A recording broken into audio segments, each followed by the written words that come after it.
The city rose before dawn and refused to sleep after sunset. Glass towers caught the morning light like polished mirrors, reflecting ambition back into the sky. Cars flowed like restless rivers, horns crying out without mercy. People hurried past one another, eyes fixed forward, chasing tomorrow while stepping over today. Beneath the shine, suffering hid quietly, hungry bellies, tired hearts, and dreams folded away like old clothes. This city moved fast, but it did not always see. Only a few streets away from the tallest buildings, life changed its face. Behind guarded gates and tinted windows, luxury breathed easily. Inside high offices, voices spoke of millions as if they were grains of sand. Yet across the road, women balanced baskets on their heads, and men rose before the sun to earn just enough to survive.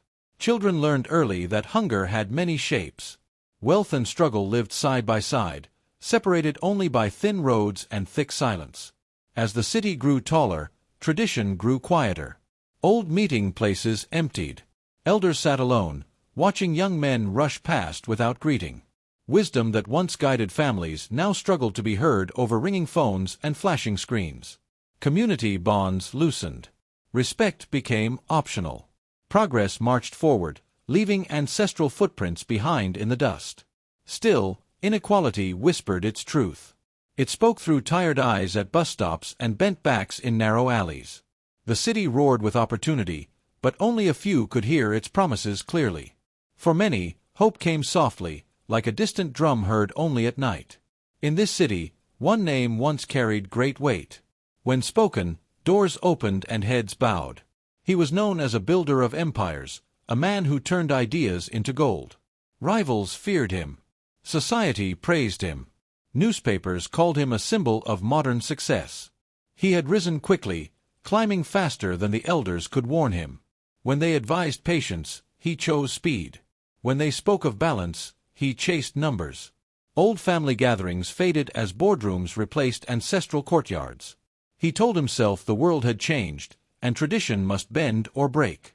Wisdom does not live in the past, he once said to an uncle who questioned his path. It lives in results.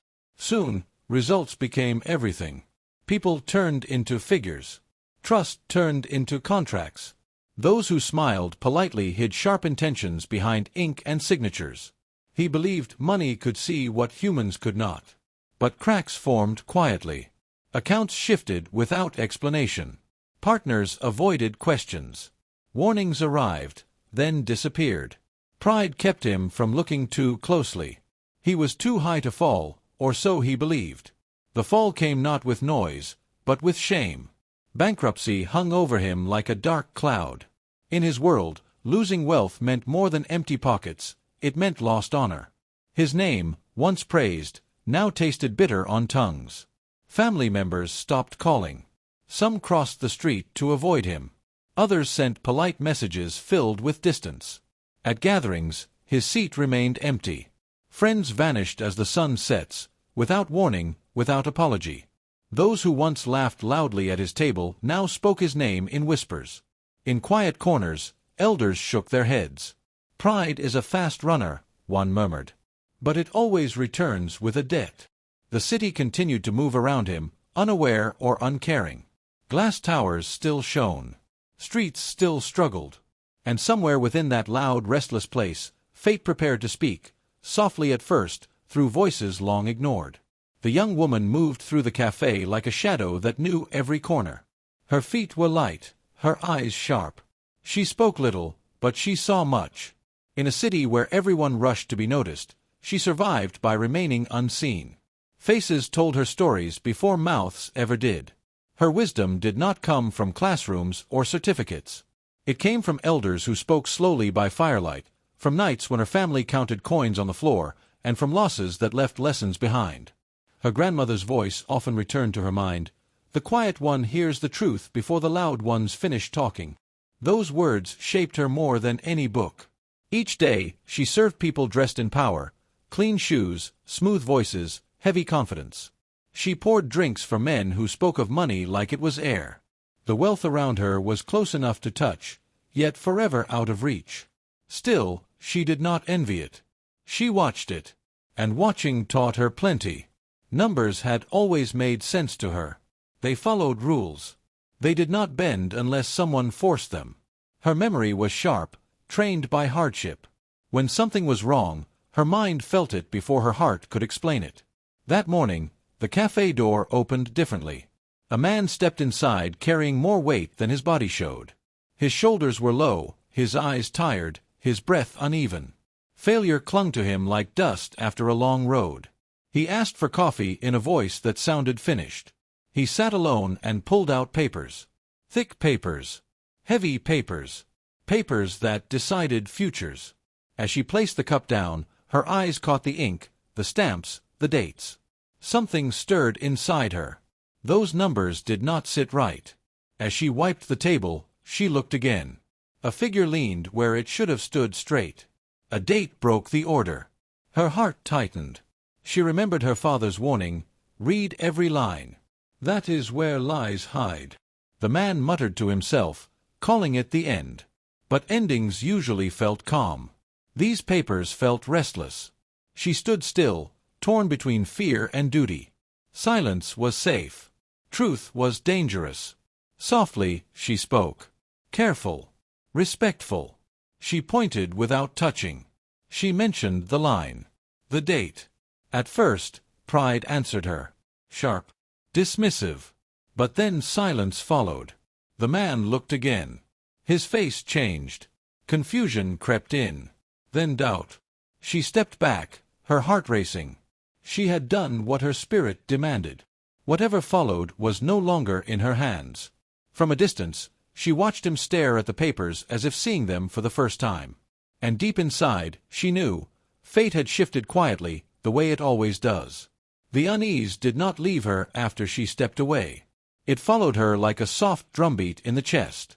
As she rinsed cups and wiped tables, old voices rose inside her mind, slow, patient voices that once spoke under trees and by dim lamps.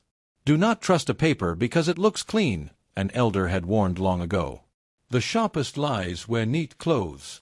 She paused, hands wet, remembering how those words were laughed at by younger men who trusted stamps more than people. Her heart tightened as another memory pushed forward, heavy and painful. Her family land had once stretched wide, feeding many mouths. Then papers arrived. Polite men came with smiles and promises. Everything looked legal. Everything sounded right. Yet by the time the sun set, the land was gone. No shouting followed, only silence and hunger. That wound never healed. It taught her what schools never could. That loss is a harsh teacher, but a truthful one. She breathed slowly. Experience had sharpened her senses. She did not know big words, but she knew patterns. She knew when something was forced. And those numbers, those dates, refused to rest.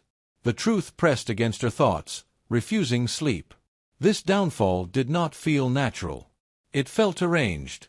Across the room, the man sat alone, surrounded by things money could buy.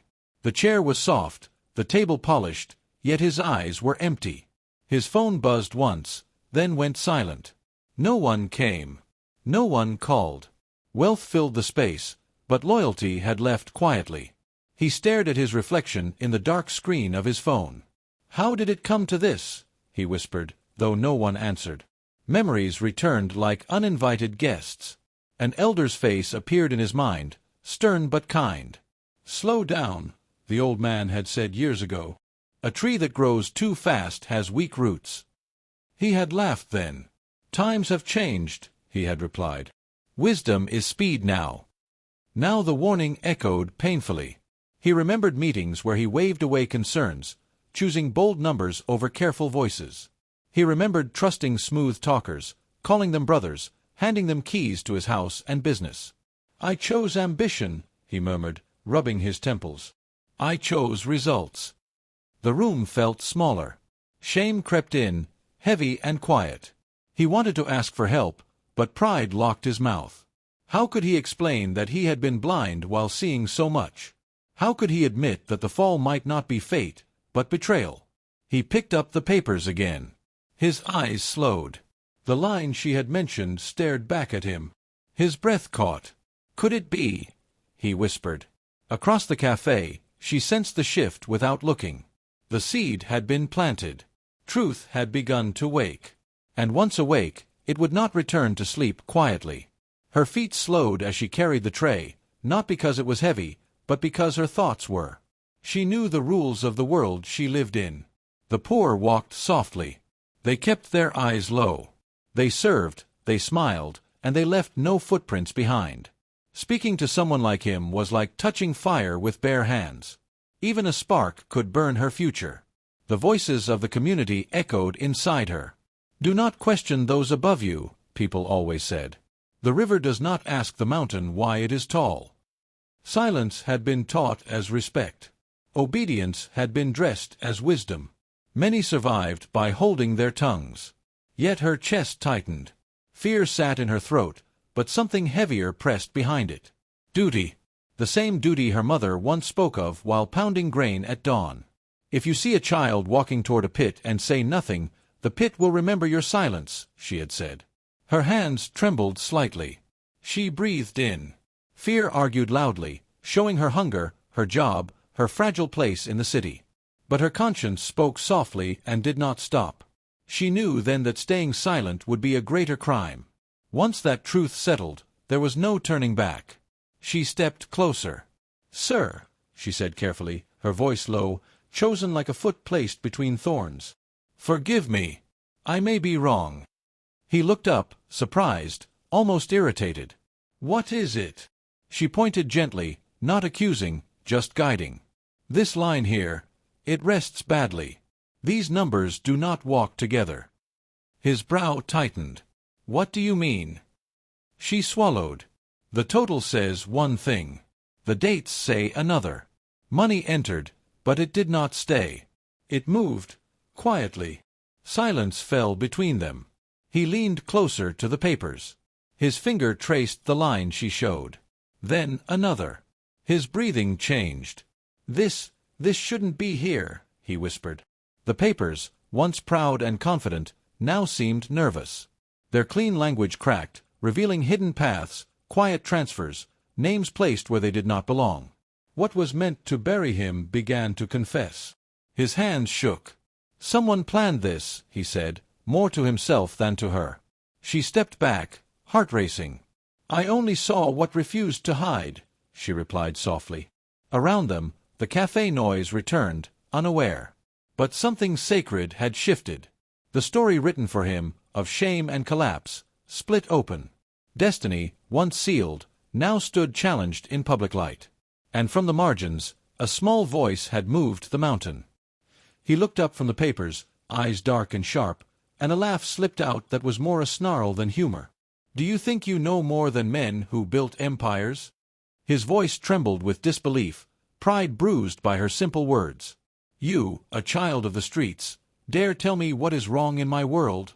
She met his gaze steadily, refusing to shrink.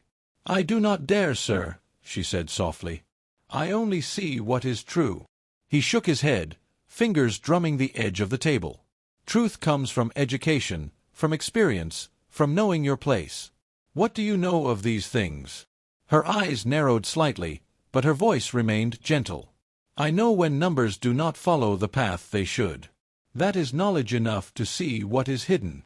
He leaned back, pride rising like a wall between them. "Do you think humility comes to the unlearned? I have built kingdoms while you swept floors. I have created wealth while you counted coins. How dare you speak?" The room seemed to tighten, his ego battling the evidence her eyes had uncovered. He clenched his jaw, refusing to let the truth enter through the gate of his pride. Arrogance became a barrier thicker than any door, separating him from the revelation that threatened his empire. Yet doubt stirred quietly, a small whisper beneath his anger. He called for a review, an independent check of the documents she had noticed. The numbers aligned with her observation. The dates, the transfers, they spoke the same story she had seen. Evidence, once hidden beneath layers of ink and signature, now stood in the bright light. Manipulation was no longer subtle, lies stretched plainly across the page. Names once trusted appeared in places where betrayal had crept silently, reshaping the narrative of his downfall. He set down the papers, hands trembling slightly. The realization hit like a hammer on dry clay. The betrayal had come from within. Family. Partners. Those he had trusted the most. Loyalty had been borrowed and never returned. The fortress he thought secure was already breached. Silence fell between them, not gentle but heavy. She watched, knowing the tide had turned, that truth had begun to unfold, and nothing could put it back to sleep. His hands shook as he stared at the papers, the truth settling like stones in his chest. The numbers, the dates, the transfers, they all pointed to someone he had called family, someone he had trusted without question. Betrayal had worn a familiar face. Every handshake, every smile from those he loved now seemed rehearsed, a mask hiding ambition and envy. He whispered to himself, disbelief thick in his throat. How could it be them? Memories returned like sharp lightning. Silent glances at family gatherings, quiet murmurs behind doors, subtle jokes that masked resentment. Jealousy had grown like a vine in the shadow of his success, watered by years of silence and pride, until it became strong enough to strangle. The very people he thought closest had let ambition rule their hearts. His mind recalled the elder's words, once ignored, now booming like thunder across the skies. Do not blind yourself with wealth. Pride blinds sharper than nightfall. Listen, or you will fall. He had laughed then. Now, their warnings were carved into the reality he faced. He leaned back, the weight of realization pressing him down. This was no accident. No mere mistake in papers or timing. Every step that had led him here, the financial traps, the hidden clauses, the quiet manipulations, was carefully planted, a trap designed by hands that should have held him up, not pushed him down. Outside, the city was waking to the news. Whispers moved faster than the wind, rumors of fraud spreading from office to street corner. The untouchable were no longer untouchable. The mighty were questioned. And she, small, quiet, and observant, was the spark. People stared at her, some in awe, others in scorn. She had stepped from the shadows, and society weighed her courage. Respect and ridicule collided, forming a storm around her. Yet she remained still, knowing truth comes with a price, and some stones are too heavy to ignore. The room was quiet, yet heavy, as if every breath held a story and every heartbeat measured time itself. Silence pressed against the walls, louder than voices could ever be. Two figures stood across from each other, the weight of what had been uncovered hanging between them. One path beckoned, a way of silence, of walking away, letting the papers stay closed, letting justice sleep beneath the dust of comfort. Perhaps it is easier, he whispered, voice low, almost afraid, to sign and let the world continue its course. To let shame fall quietly and move on.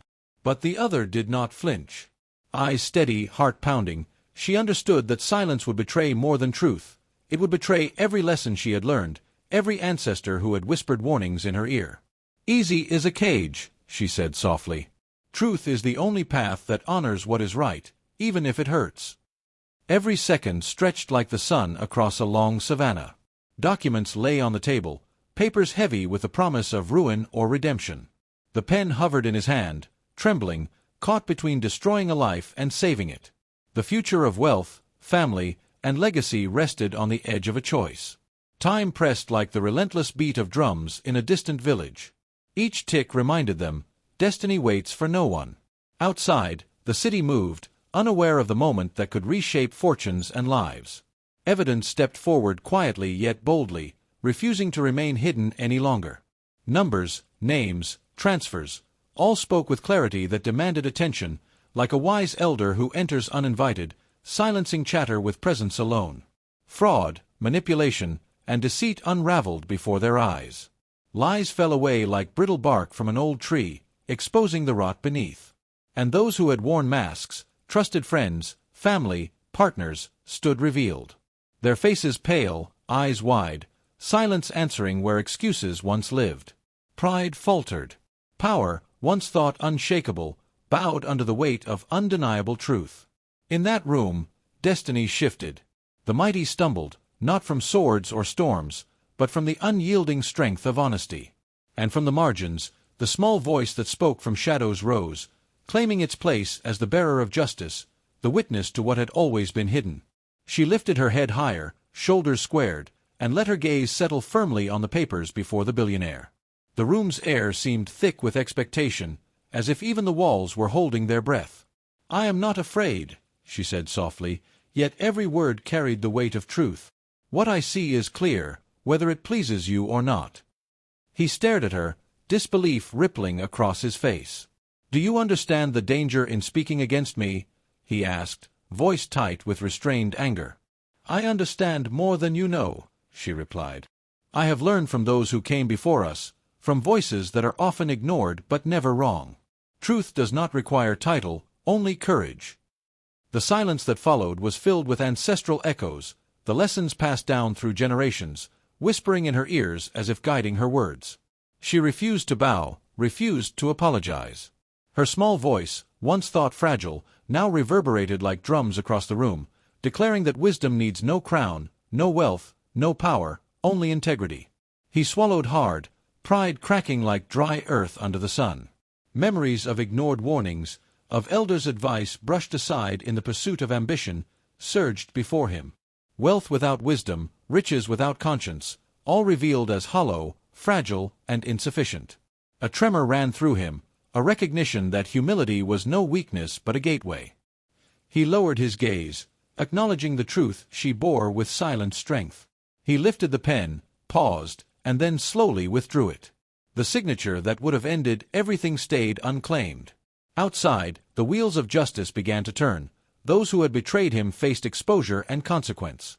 The empire was scarred, but still standing, tempered by lessons learned and the courage of a voice that refused to break. In that moment, balance returned, subtle yet undeniable. Truth and power had found their harmony, and the city would remember that justice listens, even to the smallest voice. He lowered his shoulders, letting the tension fall like dust from old walls. The urge for revenge, for striking back at those who betrayed him, flickered and died. "Anger only plants more thorns," he murmured to himself. "It does not heal." He stepped back from the table, away from the thoughts of punishment, toward something older, wiser. The elders welcomed him quietly, their eyes reflecting patience, not judgment. "You have returned," one said softly. "And you come ready to listen?" "Yes," he replied. "I see now that strength is not measured by fear, nor by wealth, but by care and responsibility. I must learn again what I once ignored." They spoke in measured tones, stories of ancestors, lessons etched into the soil and the people alike. He listened, absorbing their wisdom like rain into dry earth. Decisions would no longer be made for pride, but for service, for the good of all who depended on him. Humility reshaped him. No longer a man towering over others, he learned to walk among them, a leader with ears and heart open. Across the city, her life shifted as well.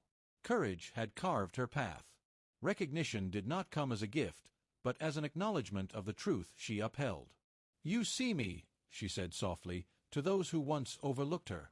"Not for wealth, but for what I stand for."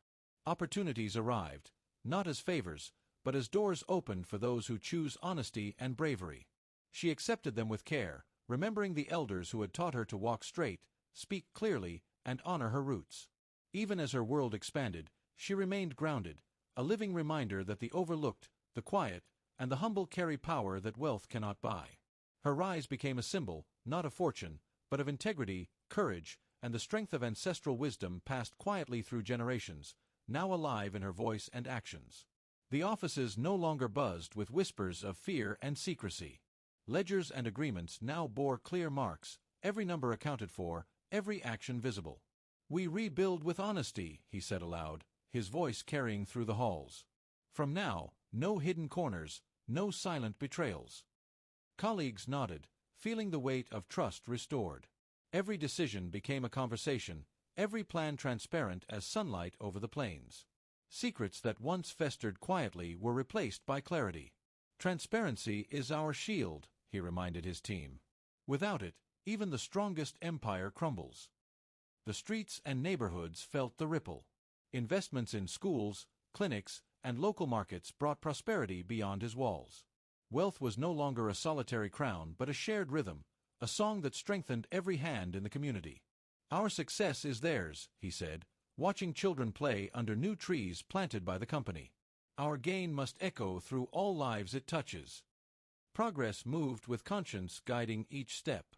Decisions were measured not by ambition alone, but by responsibility to ancestors, elders, and the people whose trust had been forgotten for too long.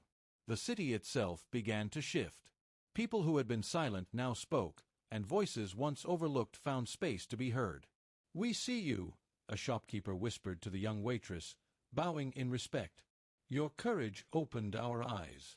Knowledge, once tied to wealth, now flowed through those willing to act wisely. Harmony returned as power, and people learned to balance, each listening to the other. Pride had led to ruin, a lesson carved deeply into the city's memory.